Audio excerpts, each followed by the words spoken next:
All right. So, homeostasis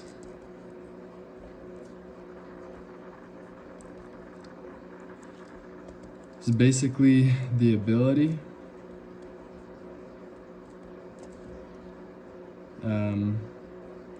that the body has to maintain an internal environment independent of its external environment, or maintain certain conditions in the body, regardless of the external environment. And it's always trying to return to that, what they call a set point. But whatever works best, the body really tries hard to return to that. And so we can kind of see it pretty good on a graph. If I draw a graph, and this is time, and this is, we could just put a variable for an example of this is the body's ability to maintain a temperature of around 98.6 degrees. It'll vary over time, as we'll see, but this variable will be body temp. And so let's say that right here is the 98.6. The body will actually kind of go up and down as it turns on things to warm up the body or cool the body. It pushes it to return to set point, whatever that may be. And so, for example, in this example of body temp, if you get too hot, your body will, so that's another thing. We have what's called a reflex control pathway. And so we start with a stimulus. So in this example, heat. And it goes to the receptors, which then goes, so these receptors will send an afferent signal to the control center, which in this example of temperature is the hypothalamus, but control center or brain. And then the brain or the control center will send an efferent signal to an effector. And effectors can be many different things. Basically, an effector is what aids in taking the variable back to the set point. So this example, we have heat stimulating the receptors, send a signal to the control center, which sends another signal to the effectors, and it'll activate sweat glands. And so you'll sweat, and it will evaporate and cool your body. Or if you're cold, it'll send that signal to activate your muscles to shiver, so it warms your body up, or to vasoconstrict, so your blood goes more to your core. There's a bunch of different things. But this is called, in this example, a negative feedback loop. And a negative feedback basically means returning to set point. And so another example of a negative feedback loop is blood pressure. If your blood pressure is low, and let's say your blood volume is low as well, your negative feedback loop will cause that your heart rate will go up, as well as your vasoconstriction or peripheral resistance will go up as well, and it'll compensate, or not, that's not a great word, but it'll cause that your blood pressure will return and your blood volume will return back to set point. There's also positive feedback loops, and loops. And these can be a couple different things. They can be bad. So for example, in the example of blood pressure, let's say your blood pressure is low and your blood volume is low, but you're also bleeding out. And so it continues to drop. We'll have that stimulus, and your receptors will send a signal to the control center, and which will send a signal to the effectors, which will raise your heart rate and raise your peripheral resistance. Perfect example of negative feedback. But if you're losing a ton of blood, then it will be insufficient or inadequate, and that is what is called inadequate negative feedback. And so if you're losing a lot of blood, it won't do much to this blood pressure and blood volume despite your heart rate and peripheral resistance working. These effectors are working in inadequate negative feedback. But if your blood pressure continues to drop, as well as your blood volume, your heart will not get back the blood and nutrients and oxygen that it needs to keep going. So eventually your heart rate so positive feedback, your heart rate will start to drop, as well as your peripheral resistance. And this will turn into positive feedback. Your inadequate negative feedback will turn into positive feedback because your effectors are no longer working. And that is a bad example of positive feedback. So real quick, just this graph, you have the set point and you're going up and down, but then you have this positive feedback. It'll just keep taking it away. Oh, that's another thing real quick too. You also have this range that once it gets close to that range, it'll return back to set point. And this is a good range to be in.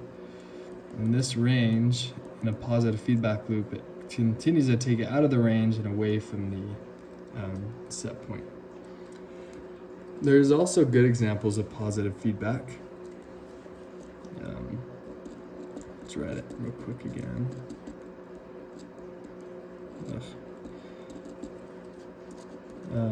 There's birth, as well as breastfeeding.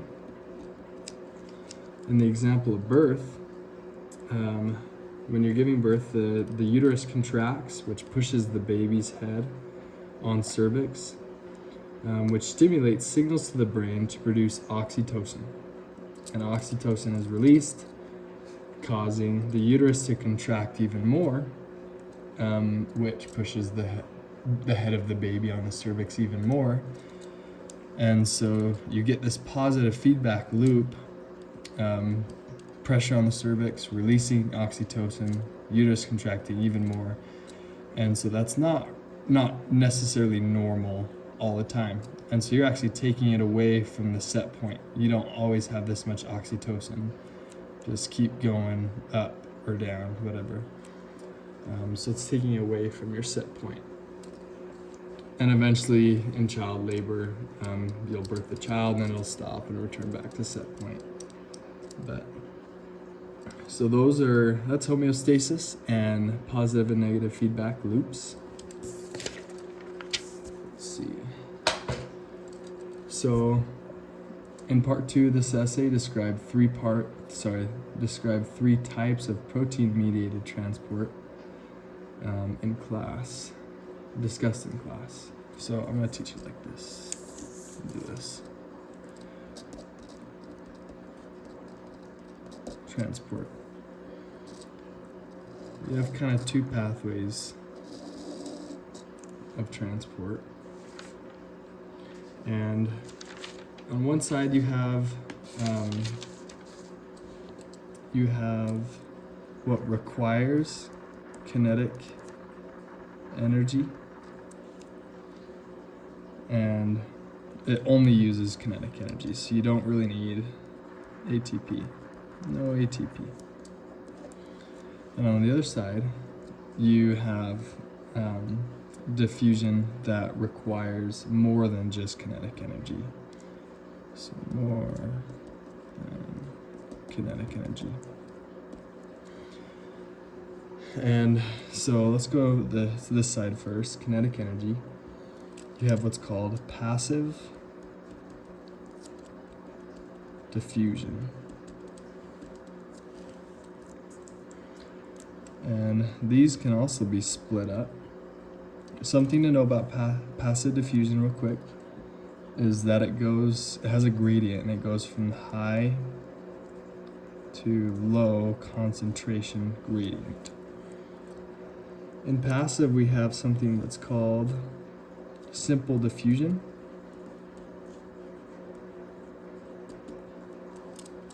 Which that in your body, some examples is just carbon dioxide and oxygen. They don't need a protein-mediated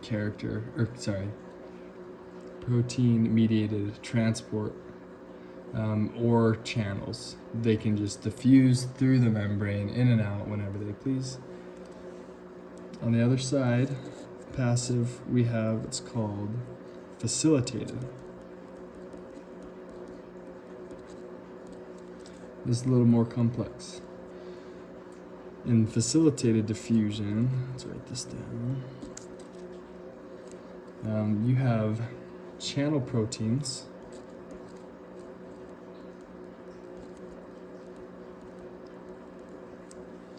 which some examples of these are, so you have gated proteins, mechanically gated, chemically gated, voltage gated, ligand gated, and then you just have pores.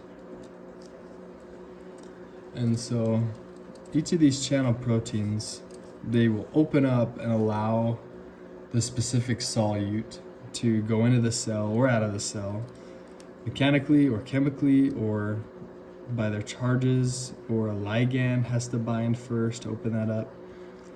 Pores, an example of pores is just like leakage gates, which an example in the cell, we have these sodium leakage gates, and the sodium is just allowed to pass through very slowly, just to help with keeping the gradients ready to roll. And another thing in facilitated, you have what's called carrier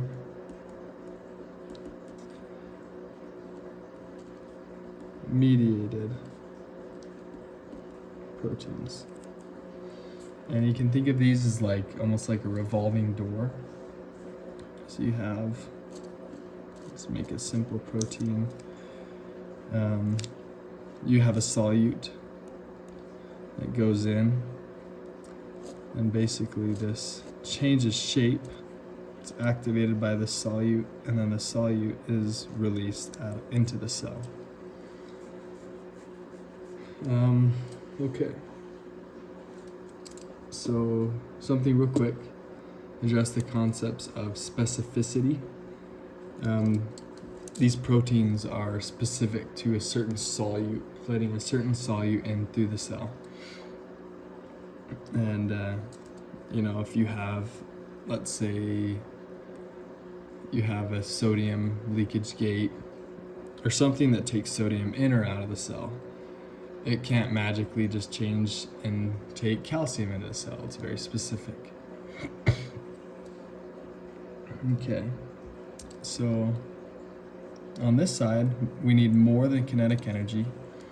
We have a couple different things on here as well. This is actually called, we call this active transport. It's passive, active. And one is primary active transport. And an example of this is the sodium potassium pump.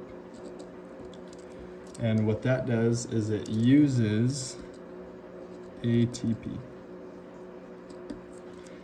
And so an ATP will bind and I guess hydrolyze is the correct term, but it kicks off and it leaves a phosphate to power this pump. And what it'll do is it'll pump 3 sodiums out of the cell into the ECF and take 2 potassiums and pump it back into the cell. And it uses ATP, so that's what we call primary. The other one we call secondary active transport. Can you see that? Yeah, okay. And secondary, it's a little more complicated than primary. One thing, it more indirectly,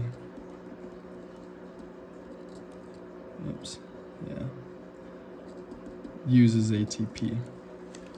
And the reason that is because in order for these to work, these secondary transports to work, you have to have this primary active transport, which is using ATP to set up gradients. Oh, a big thing before I go on about this is the solute you're trying to get in and out goes against its gradient.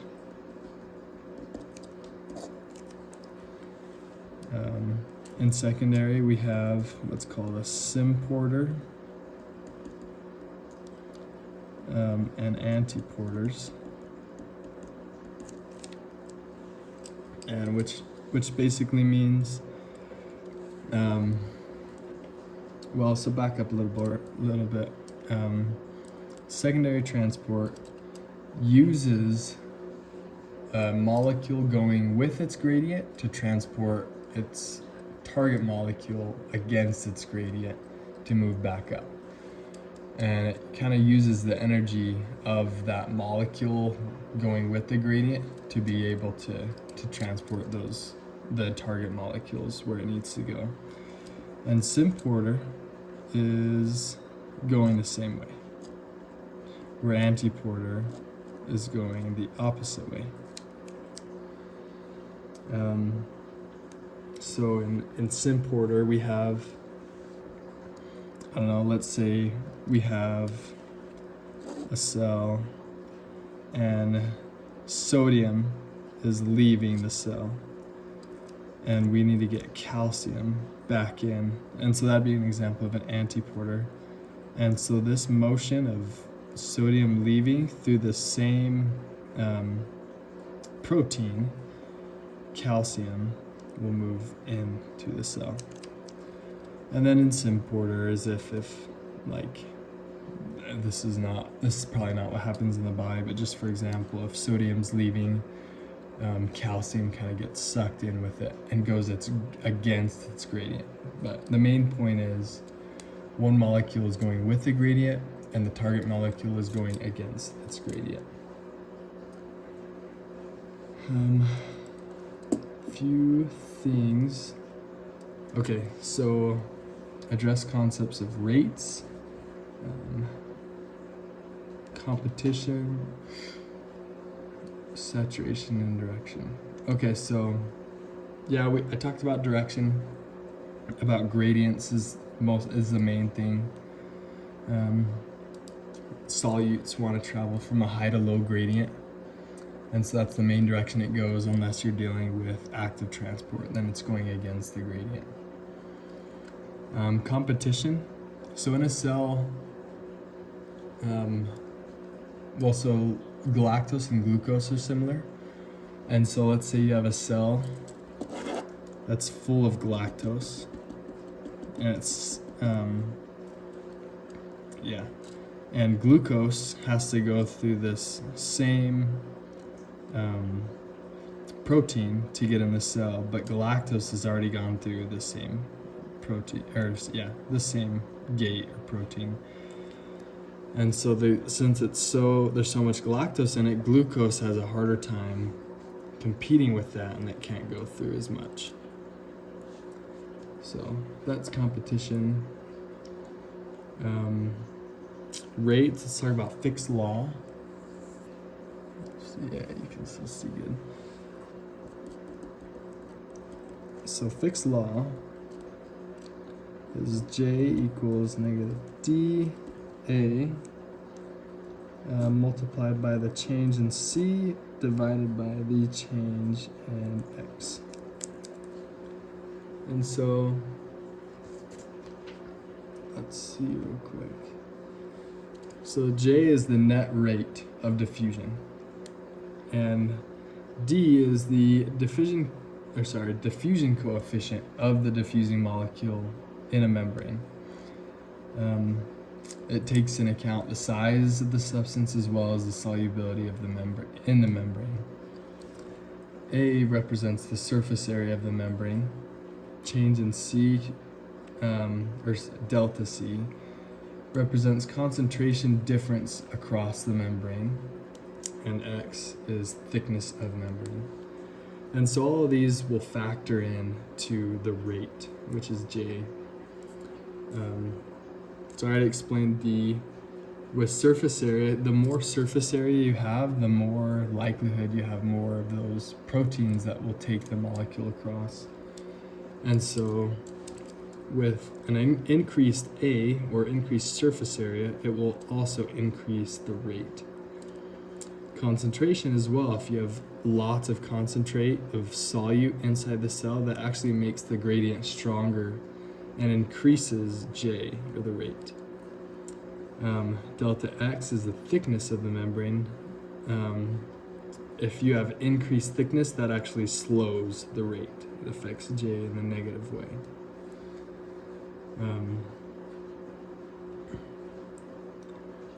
Let's see. Another thing to think about too is diffusion is quite rapid over short distances, but it takes longer the further it gets. And it's usually proportional to the square of the distance. So for example, that the book gives is it would take 100 seconds to diffuse across 10 centimeters, where if you had 100 centimeters to go, it would take 10,000 seconds. And so it's exponential.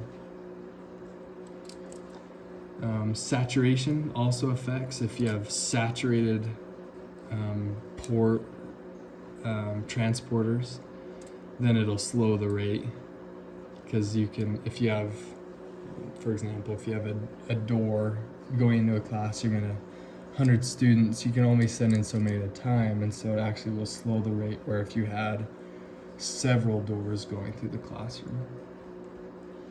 So I think I got all those. I'll get a new paper here.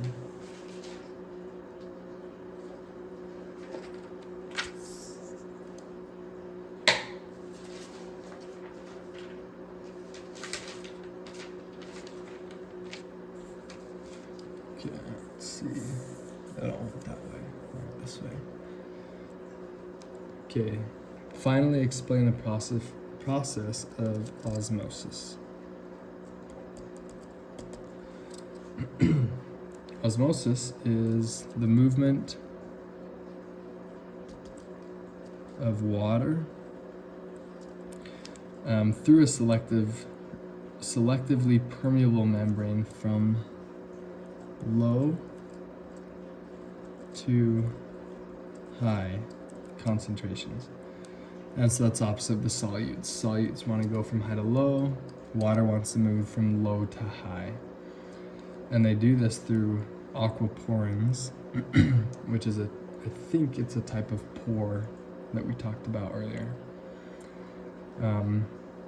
But simply put, water follows stuff.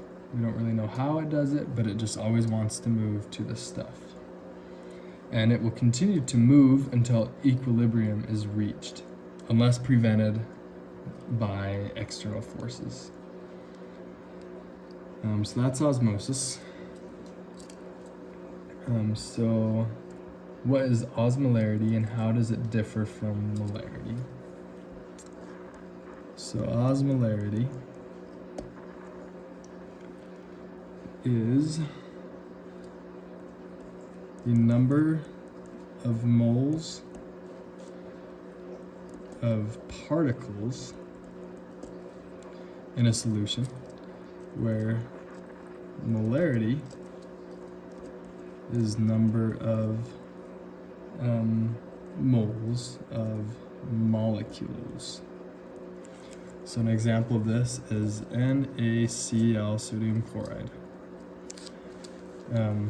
If we have 3 moles of NaCl, that's the molarity. When it goes into this solution, it dissociates or separates. And so we have sodium, and then chloride separates in a solution. And so we still have 3 moles of this molecule, but since they're separate, we have osmolarity to measure that, and it's of particles. So we actually have 6 osmoles of NaCl. Okay. Let's see. Okay. So now we're explaining osmolarity and tonicity. So osmolarity, it compares solute concentrations between solutions before equilibrium is reached, where tonicity really predicts the effect of the cell, or of the solution on the cell. And so, real quick before I go into an example, because this example teaches us best, we have a few words. We have hyper, which means more, hypo, which means less, and iso, meaning same. And so you can have hyperosmotic, hypertonic, hypoosmotic, hypotonic, and isoosmotic and tonic. And they don't necessarily equal the same thing. So let's say you have a jar of solution, a cell, and a common measurement we do is 300 milliosmoles. And let's say you stick, let's see, so how can a solution be isoosmotic and yet be hypotonic to a cell? So let's say you stick 300 milliosmoles of glucose in a cell. Right now, before equilibrium, you have the same amount of solute outside in the solution and inside in the cell. And so therefore it's isoosmotic. But glucose, it does something a little different. It'll enter the cell and instantly be metabolized, and it'll keep going until all of it's metabolized until you're left with 0 milliosmoles outside in the solution and still 300 because of previously inside the cell.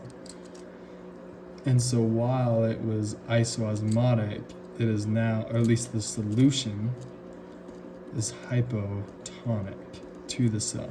And you always have to have a reference point. You can't just say something is hypertonic if you don't specify. So in this example, the solution is hypotonic to the cell, or the cell is hypertonic to the solution, yet it was isoosmotic. And so that's really the difference there. And so, yeah, I think that was it.